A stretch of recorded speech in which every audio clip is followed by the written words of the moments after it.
তো hello everyone, তোমরা সবাই কেমন আছো? আশা করি ভালো আছো, আর আমিও ভালো আছি। তো দেখো, ওদিকে তো মা মটন রান্না করছে আর আমি মাছ রান্না করতে চলে আসলাম, পাবদা মাছ। তো আগে মাছটা ধুয়ে নিচ্ছি,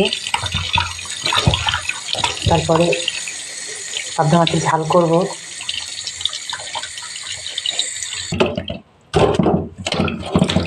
আর যেমনটা বললাম, আমার যা আর ভাসুর এসছে, তো সেই জন্যই বিশেষ করে রান্নার এত কিছু আয়োজন চলছে। তো দেখো, আমি মাছটা ধোয়ার পরে আবার ফিরে আসছি, রান্না করব পাবদা মাছের ঝাল, আর অবশ্যই তোমাদের সাথে শেয়ার করব। তো দেখতে থাকো, আমার সঙ্গে থাকো। তো মাছ ধুয়ে আবার ফিরে আসছি রান্না নিয়ে, ততক্ষণের জন্য বাই। মাছে হলুদ,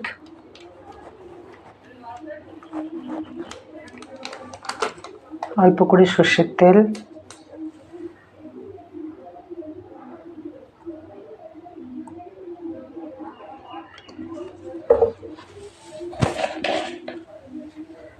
আর হচ্ছে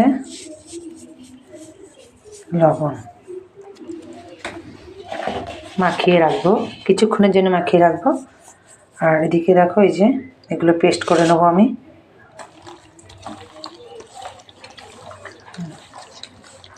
মাছগুলোকে ভালো করে আমি হলুদ, লবণ আর অল্প করে সর্ষের তেল দিয়ে দিয়েছি, মাখিয়ে রাখবো কিছুক্ষণের জন্য।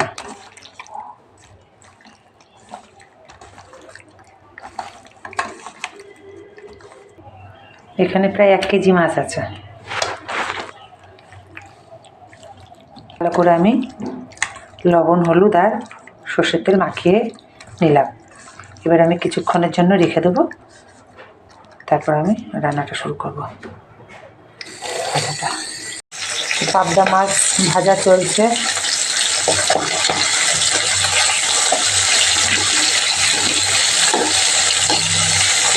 ভাজা হয়ে গেলে রান্নাটা করে নেব। এত বড় বড় না মাছগুলো, যে যেটাতেও অসুবিধা হচ্ছে।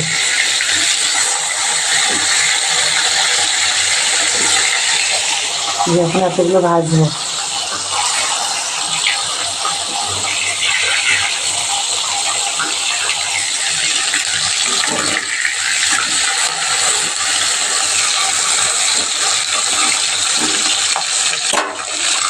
রাখা আছে, মাছ ভেজে নিয়েছি।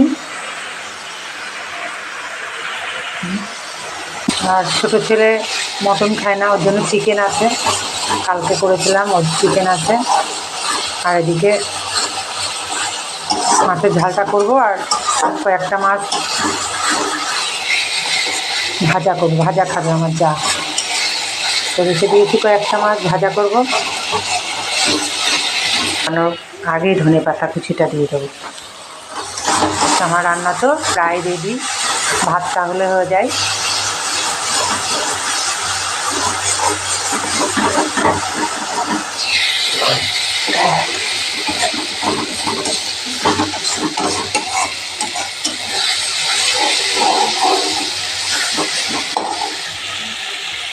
রান্না পুরো রেডি, এই যে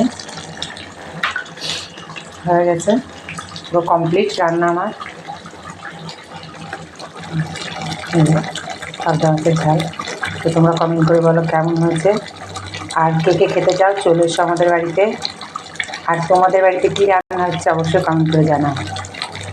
তো আজকের ভিডিও এই পর্যন্তই। তো দেখা হচ্ছে পরের ভিডিওতে, ততক্ষণের জন্যে বাই। ভালো থেকো, সুস্থ থেকো, টাটা।